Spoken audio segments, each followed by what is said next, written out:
Hey people, how's it going? Welcome to another video. Welcome to a video that I saw. I found a channel recently called the, what was it called? I've already forgotten. What's it called? The Metalhead Car Show, right there down below. Go check out their stuff. It's pretty fun. I saw a video that he did where he did, he ranked all of Maiden's albums. That's always good fun, which we've done. He ranked all of Maiden's opening songs and he ranked all of Maiden's closing songs. And I won't lie to you, I saw that idea and I was like, do you know what? I'm just gonna straight up take that idea and do my own version. So, welcome to my ranking for the Iron Maiden opening songs. We're gonna rank all 17 albums as opening songs, okay? So they're gonna go up against each other in a way of pretty much, it's pretty blockhead and pretty simple. It's just gonna be which song I prefer to listen to. There's not gonna be like a style of like which one acts as the better opener, but I'm sure that'll come up naturally in conversation anyway. So like my first half, like the bottom half might differ from some people, but hey, the fun thing about YouTube videos is that it's fully 100% opinion based and comments exist to completely disagree with that. So that's always good fun. So let me know down below what you can immediately think off the top of your head, which is your favorite Iron Maiden opening song off any album, doesn't matter which one. But yeah, without further ado, let's just get straight into it with number 17, which is an album that I genuinely do not like. I've been re-listening to all of Maiden's albums since the year began, basically. And my bottom ranked opening song is from Fear of the Dark, Be Quick or Be Dead. This one's from 1992, and I've never been a fan of, well, I mean, it's not that I'm not a fan of Be Quick or Be Dead, don't get me wrong, like it's a different Iron Maiden song, do you know what I mean? Compared to what we're used to in terms of like 3-minute singles with E, C, D chord progressions. This one's very aggressive and almost thrashy.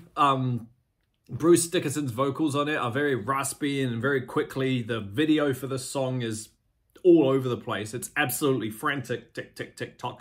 But like, in terms of like overall song, I don't enjoy the Fear of the Dark album very much. So unfortunately, that's why this one kind of goes at the bottom, just because it's like, it's an aggressive intro and it goes, and then yeah, it's like, it's one of the better ones off the Fear of the Dark album, but as an opening song, it's not my favorite. So yeah, number 17, Be Quick or Be Dead. Number 16 comes from Dance of Death, and it is Wildest Dreams. Compared to like all the 21st century Iron Maiden opening songs, this one is definitely, obviously, the weakest one. Compared to what comes before it, and even what comes after it on later albums, you know, this one just really, really lacks the mean punch that the others do, I think. Like, the chorus is kind of, I mean, it's catchy enough, but it's not like catchy to be like, oh, you know, you hear the riff and you think, oh, okay, here we go. But by the time you get the chorus where it's like, oh, I'm on my way, it's a bit like, oh, okay, what else is there, you know? It starts with Nico counting us in, 1, 2, 3, 4, bam, bam, bam. And I imagine when this one was performed live on the Death on the Road tour, opening the show, you know, I'm sure that was a fantastic opening song. But like, when you just hear it on the album, it's just a bit, it's definitely in the later half, like the bottom half of the tracks off the Dance of Death album, if you were to rank all of those. It's not my favorite. Yeah, Wicker Man comes before it and Different World comes after it, and they are both amazing openers, so we'll get to those when we do. But yeah, this one's just sort of at the bottom. The breakdown in the middle is kind of fun, that I'll break away section, that's kind of cool, and then it gets back into it. But yeah, it's just a bit unimaginative in my opinion. So yeah, number 16, Wildest Dreams. Number 15 includes the whole thing as one piece of music, okay? And that is Satellite 15, The Final Frontier. Yeah, for obvious reasons, there's a 4-minute space conversation of noise and some guitars and some synths and a lot of drums, a lot of the same drum, and then Bruce's voice comes in, finally talking to us, and then the song eventually kicks in. Yeah, 4 minutes into this song. So like, it acts, if it was its own track, like if they had done it, if they had cut it in half, like if Satellite 15 was track 1 and then Final Frontier was track 2, that would have been fine, because we can then separate the two. You know, that one would be dubbed like an intro track, which Maiden haven't really done before, other than the obvious one, which we'll get to when we get there. But like, the fact that it's one song, therefore you have to look at it as one song. It's an 8-minute song with half being space noise and the other half being The Final Frontier, which is a fine enough song. It's kind of basic, but it's better obviously than Wildest Dreams, but like, it's still a bit simple And but it's catchy enough. Again, you know, it's quick. The song part is quick enough. It's like 4.5, 5 minutes. And yeah, it's just typical Maiden. This comes off the Final Frontier album. This was the first Maiden album that I heard that was brand new at the time. This one came out in 2010. So that's like, I found Maiden in like 2008. So I got my hands on everything I could. And then this one came out as new. So I was like, awesome. And unfortunately, this isn't their best album. But hey, yeah, so the Final Frontier is catchy enough. It's okay, but it doesn't hold up to anything else we have yet to talk about. So yeah, number 15, Satellite 15, The Final Frontier.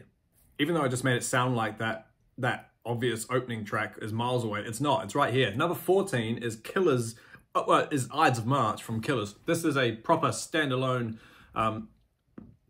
intro track. Do you know what I mean? It's an instrumental. There's no words to it. It's like 2 minutes long, 1.5 minutes or something. It's very, very quick, but it's iconic in a way that it opened all of Maiden's early gigs, you know, once it was written, obviously. And it's really, really fun. Like, it's a really fun, hype up, let's get the band on the stage type song, if that makes sense. The chords that ring out and the drums that do the round the world thing. And then I've got something in my throat. And then it's picked up, and then Dave Morris starts soloing, or whoever it is, Dave or Adrian, whichever one. And then there's like, yeah, it's great fun. It's really, really awesome. And I'm pretty sure it's like ripped off, or it's come from like, it's very similar to a Samson song, which I can't remember the name of it, but I think it's very similar to a Samsung song, or like it's taken from a Samson song, which is Bruce Dickinson's band before he was in Maiden. So that's interesting there. I don't know the connection or where that came from, but hey, look that up when you get a minute. But yeah, it's 2 minutes. It's an intro track, like it's a proper intro track, but probably because the reason it's so low is because of how simplified and small and unsong-like it is. Do you know what I mean? I love intro tracks. I think they're awesome. You know, I listen to symphonic metal and they're all over the show, but this one, yeah, it's just a lot more straight heavy metal, and it's fun. So yeah, would recommend it. This is where they all start to get a bit better now. So yeah, number 14, Killers' Ides of March. Number 13 comes from Seventh Son, and that is Moonchild. I'm not the biggest fan of the Seventh Son album. Like, don't get me wrong, there's moments on there that are really, really cool, but then there are also some moments on there where I'm just like, no, I'm not a fan. And unfortunately, Moonchild is one of them. As a standalone song, it starts with acoustic intros, you know, 7 deadly sins, 7 ways to win. That's nice enough, and it creates a bit of ominousness. And then that second intro that comes in with Adrian playing do do do do do do do do do do, you know, that does sound cool. But like, other than that though, the chords as well, bam bam bam bam bam bam bam bam. You know, it's a great build up. Bum bum bum bum. You think, cool, let's go. And then after that, once the whole band kicks in, that's kind of where I lose interest. You know, the guitar work on Seventh Son is pretty amazing, like the album. And it's pretty amazing work on here too. The solos on half of these songs are incredible. But like, it's probably just my bitterness towards the Seventh Son album that puts this opening song so low. Do you know what I mean? It's just like, yeah, I did not enjoy listening to Seventh Son again, and I still don't. But yeah, it's an alright song. And yeah, maybe not the strongest opener, but then at the same time, I'm like, what else would you have put in its place? If the album had opened with Madness, then I would have hated it even more. If it had opened with The Evil Men Do, not really, that wouldn't have fit. Infinite Dreams, I think, is a bit calm to be the opening song. So yeah, and it's obviously not going to be Only Good Die Young, because that's an awesome closing song. But yeah, Moonchild's an okay song. It's not my favorite, but yeah, that's all I really have to say about it. Number 13 is Moonchild. Number 12 is the opening and title track of their latest album, Zenjitsu. This one is cool because it's a little bit longer. I've got no problem with long openers as long as they are captivating enough to be worthy of the 8, 9, 10 minute length. Do you know what I mean? Zenjitsu is kind of one of them. It does drag on a tiny, tiny bit in my opinion, but the ominousness of, is that even a word? The ominousness of the drums and like that whole dung, dung, dung, dung, dung, dung, dung, dung, dung, dung, dung, obviously that whole Japanese kind of war over the hill type vibe. It's cool. The keyboard part at the end could have probably been taken off. That's just a gripe with the whole Zenjitsu album. I do enjoy the Zenjitsu album. It is a good 21st Century Maiden album, but that little chime keyboard sound that they have could have probably done without it. But it's all heritage effects, isn't it? So Yeah. What else can we say about Zenjitsu? Echoing Bruce sounds great on it, given the fact that it's, you know, it's a cancer-driven album, like vocally. But it's fun, but it's not the best song on the Zenjitsu album, and I do think it does its place as the opener. I think it's cool, but it is a tiny bit long. So yeah, that's why Zenjitsu's going in here at number 12. Number 11 is the sequel, virtually, to Aces High, and that is Tail Gunner, off the No Prayer for the Dying album from 1990. We all know about No Prayer for the Dying. We all know that it's a bit of a left field album in terms of like how amazing Maiden did, you know, everything up till No Prayer. And then suddenly you get all these classic albums, Beast, Peace, Power, Somewhere, and then 7, and then you get No Prayer. It's like, okay, the decade changed, the music style changed, like, you know, the band just had to change, more or less. Adrian was gone, Yannick was in, and yeah, it's not really like a whole new different band. I, weirdly enough, now, recently discovered, get a kick out of the No Prayer album. I think it's incredibly underrated, and definitely if you have it ranked at your bottom, you should really try get back into it. Yes, it's not the 12-minute epics that we're used to, but that's kind of half its charm. It's a much more back to roots, hard rock, heavy, well, not hard rock, but heavy metal, rougher, punky, sort of, if that's loose, album. Anyway, Tail Gunner as a sequel to Aces High because of just what's it about. You know, it's got its own art, Eddie art, which kind of looks a bit similar to the Aces High one. It looks a bit more chaotic and frantic, but that's all right. The syncopated riff at the guitars, with the guitars at the start, dung, dung, dung, dung, dung, dung, dung, dung, dung, dung. You know, the chorus is great. Weirdly enough, it's simple enough. You know, coming to the sky, never wondering why, tail gunner, you're a tail gunner. I love the melody used on it. It starts off in whatever key it's in, and then by the end of it, it's gone higher, and that's a nice touch. You know, it's a catchy song, it's quick and it's easy, and I think it's a great opener. Nothing really. It's the best song to be the opener on No Prayer. Everything else is a bit, you know, hit and miss. But yeah, it's a good song. It's an underrated album. So yeah, number 11 is Tail Gunner. Number 10 is the comeback album with the comeback single, The Wicker Man from Brave New World. You've gone through the 90s Iron Maiden, you've endured 2 albums of Blaze Bayley, and then you find out that Bruce Dickinson and Adrian Smith have come back to the band, and you get hit with that monster power, E power chord. You think, that's Maiden. As simple as that is, but you think, here we go. The drums are pounding. The production takes a step up on Brave New World as well from the timid production that was Virtual 11.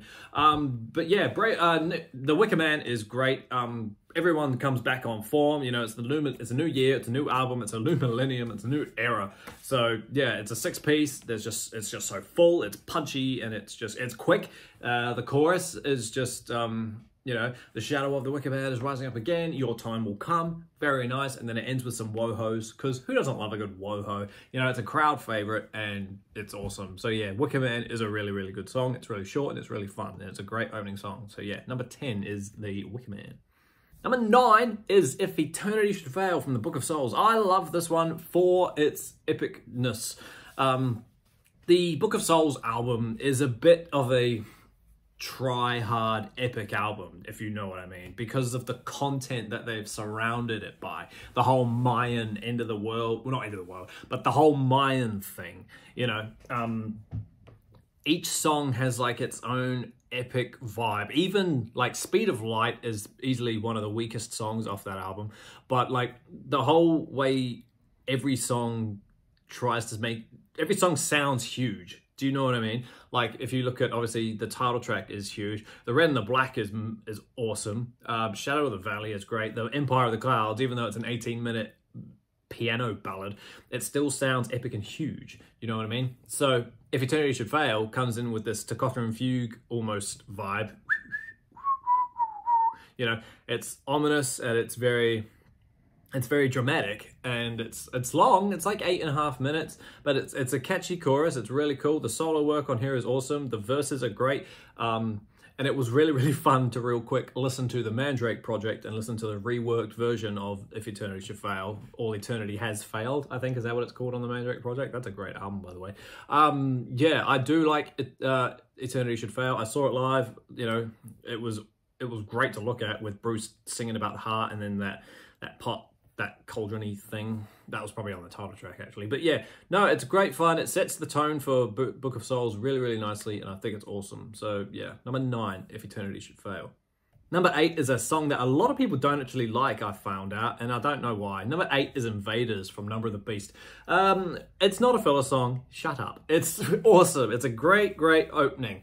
And I think it serves its purpose as opener because it's not epic enough as the singles. Like if you put the Beast or Hills on as the opening song, that then the attraction to listen to the rest of the album is almost gone. You've got other really stupid filler songs like Gangland, and if you've got the remastered version, Total Eclipse. You know, they're boring, terrible songs.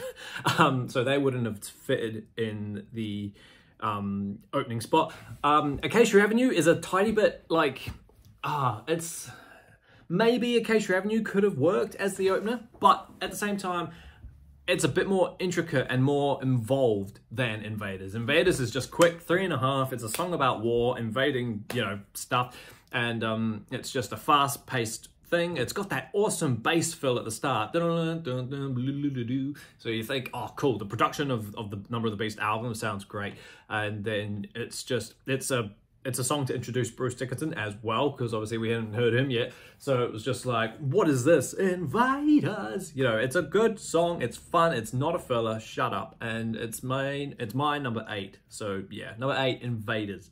Number 7 is actually a song that I didn't think would be this high, but for some reason it is. I'm talking about Blaze Bayley's second opener, Future Real, off the Virtual 11 album from 1998. Compared to what came before it, Sign of the Cross, which was very long, very drawn, and very dark, and very depressing, Future Real brings back almost like, you know, Wicker Man, Wildest Dream vibe. It's a quick bam, ba, ba, ba, ba, ba. It's a quicker song. It's a lot shorter. It's a lot brighter. It's upbeat, and it's about the future being stuck in a virtual world, I think. And it's catchy enough. You know, the chorus is pretty awesome. Can you believe what you hear? Can you believe what you see? Do you believe what you hear? Can you believe what is real? Future real. You know, it's kind of awesome. The solos in it are insane with Dave and Yannick in this one, just going off each other. That one's awesome. But yeah, it's fun. The production is a bit timid and a bit weak, but doesn't bother me when I listen to it. Honestly, Future Real is an awesome enough song. Obviously, Blaze's register when he sings is much lower than what we're used to, but it fits the tone of how the song sounds. So yeah, I think it's great. It's one of the better songs off the Virtual 11 album. I haven't ranked Virtual 11 way down the bottom. I do quite enjoy that album as a whole. And yeah, Future Real is one of the better songs off it. So yeah, number 7, Future Real. Number 6 is another 21st century song, and that is A Matter of Life and Death's Different World. I freaking love, as a whole, A Matter of Life and Death. I think it's the best 21st century Maiden album they've done. And the production on that sounds great because it's got this whole live feel. I think that's how it was recorded. But Different World, I do just really, really love it. Like Wildest Dreams from Dance of Death, this one opens with Nico as well. Instead of a countdown though, it's just, hey! Distantly in the back of your ears, and then the whole band just comes in straight away. There's no Wicker Man, there's no intense, there's no build up. It's just and it's a fun song. The solo isn't a shred fest because it's done by Adrian, so it's a lot more thought out and a lot more less flashy, but there is a tapping section in it that's pretty awesome. Yeah, it's just a song about you know, not wanting to be here, wanting to be somewhere else. Don't know what I want or where I want to be. It's a melodic as song. It's great to sing, and it's just 4.5 minutes, which is and it does set the tone for the whole Matter of Life and Death album because it's a really powerful. It's not as epic feeling as Book of Souls, but it does feel like this is a strong, powerful album. And I think just by the way it was recorded is how that's how it sounds. Does that make sense? Yeah. Number 6, definitely. Different World from A Matter of Life and Death. Number 5 is the first Iron Maiden song that anyone who hadn't seen them live ever heard, and it's Prowler from the debut. As an opening song, Prowler is great because it's nothing epic, but it's not a ballad and it's not a filler. So in my opinion, the debut is the best Maiden album. Nothing will beat it for me. So when I hear Prowler, I do get a slight tickle, you know. I just hear, and then you hear, you know, it's just like, oh, and the content as well is kind of funny. You know, walking through the city, I've just got to find my way. It's a great song. The solos in it are pretty awesome. It's early Maiden, so it's a lot punkier, it's a lot rawer. It's a bit of a, you know, it's a bit of a shred fest, but like there's so much more in it. It's just that breakdown part where it's like wow, wow, wow, wow, wow, wow, which then obviously mirrors the vocals that we hear later. But no, like, it's not the epic of the album. That's obviously Phantom. It's not the closer, because that's Iron Maiden. It's not the ballad. That's Remember Tomorrow. It's not the single, because that's Running Free, if that was the single. You know, and it's not a filler, because that's Charlotte the Harlot. But just, you know, they're all, everything I just listed is still great songs. Prowler is a fantastic song, and it really does deserve to be the opening spot on that album. I think it's awesome. It just really sets the tone up. This is a raw, punky album, but it's also got a lot of metal in it, hence all our soloing. So yeah, definitely deserves to be up high. Number 5, Prowler. Now we're getting interesting. Number 4 is Caught Somewhere in Time from Somewhere in Time. This is a 7.5 minute epic song, but it's not actually the epic because Alexander the Great is the epic. This is the opening song.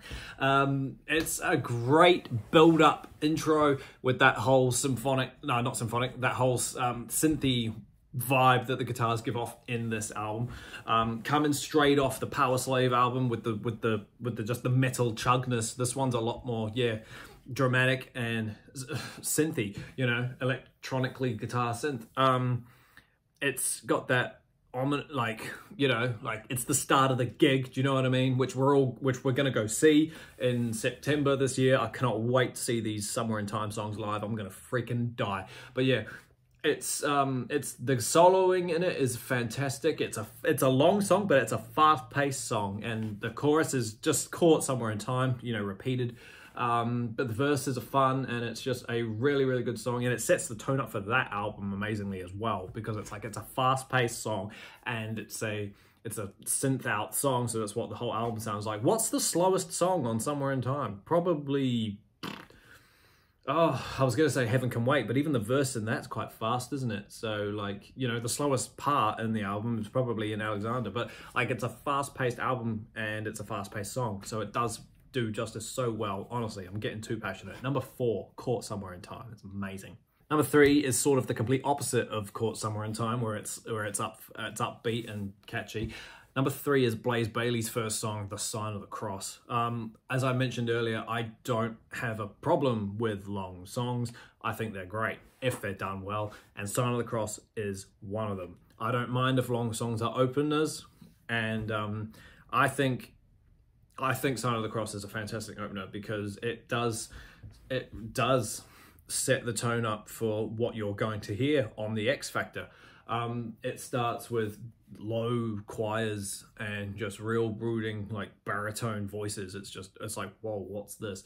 And then you get Dave Murray's creepy boom, boom, boom, boom, boom, boom, boom, boom, you know, and you think, okay, and then you hear Blaze's voice come out, and you're just like, right. And then the fact that it goes for like 11 minutes with like only 3 minutes of it being vocals, you could say it's a kind of like a metaphor for how long the album's gonna be. The X Factor is like 70 minutes long.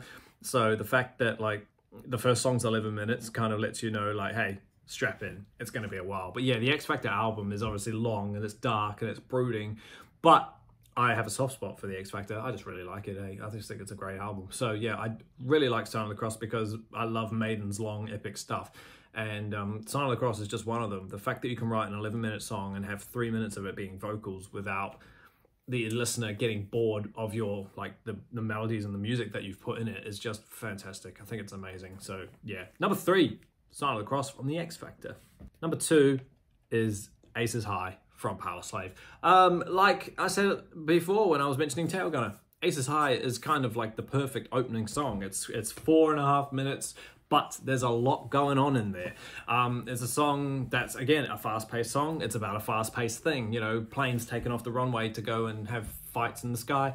Obviously, you need a lot of energy and a lot of build up for that. So you've got like the dun dun dun dun dun dun dun dun dun dun dun, which can sort of, you could say, mirror like the pilots running out to get their planes and get everything set up. And then the next riff that comes in is the planes, you know, taking off and finally getting into the sky. The riffs mirror the motion of what they're singing about in this song. It's insane. There's the verse which just darts all over the place as planes would dart throughout the sky. It's honestly so clever. Both solos done by Dave and Adrian in this song are just immaculate. You know, Adrian's licks and phrasing in that is awesome, and then you've got Dave who just like flurries through it. It's just insane. And the chorus, live to fly to live, die to fly, whatever, you know, is just Bruce being the operatic king that he is, and then he hits that amazing end note, fly, you know, it's just like awesome. So it's a great album opener. It's a great opening show song, and it's one of Maiden's better songs, like all in all. So yeah, I love Aces High so much. It sets up one of their best albums perfectly, in my opinion. So yeah, number 2, Aces High. Which means, for me, number 1, the best Maiden opening song is Where Eagles Dare from Peace of Mind. I'm sorry, it just is.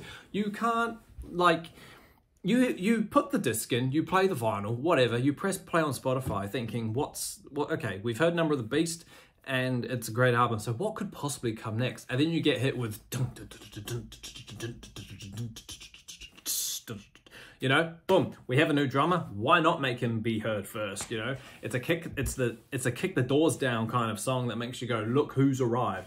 You know, even though Nico McBrain was part of Maiden in terms of like road crew and whatnot, the fact that he's now on the actual record is like, okay, cool. We've just taken and stepped up a massive bit. Where Eagles Dare, which is a film about the song, which is a song about the film. Sorry, Clint Eastwood. I haven't seen it. My dad loves that film. You know, again, there's not much vocals going on in there. It's a lot of guitar work, but it's the main riff that drives this song. It's just, you know, it's a very riff and drum driven song. You know, it's just, oh, I just hear it and I was just like, good God, here we go. I was really gutted that we didn't get to hear that song live on the Legacy tour because it got canned. But anyway, it's a great song. The soloing in it is a bit like dissonant and just a bit like, it's nothing amazing because it's like a lot of just bent notes and a lot of whammy stuff. But there's a beautiful harmony in it, and that harmony as well that mirrors the chords dun, dun, dun, dun, dun, dun, dun, dun, that they separate into like 3 separate sections. Oh, I think it's great. It's a fantastic song. It's the best opener in my opinion. 6.5 minutes, nothing too dramatic, but nothing too short either. And it's the perfect sweet spot. It's the perfect opener. It's the perfect show opener. It's amazing. Iron Maiden's Where Eagles Dare from the Peace of Mind album, the best opening song they've got. Awesome as team, thank you so much for hanging out with me while I sit here and increasingly get more passionate about each opening song from every Iron Maiden album. Like I said at the start, let me know down below what your favorite openings are. Is it Be Quick or Be Dead? Is it Prowler? Is it Moonchild? You know, get the conversation going. This is what we love.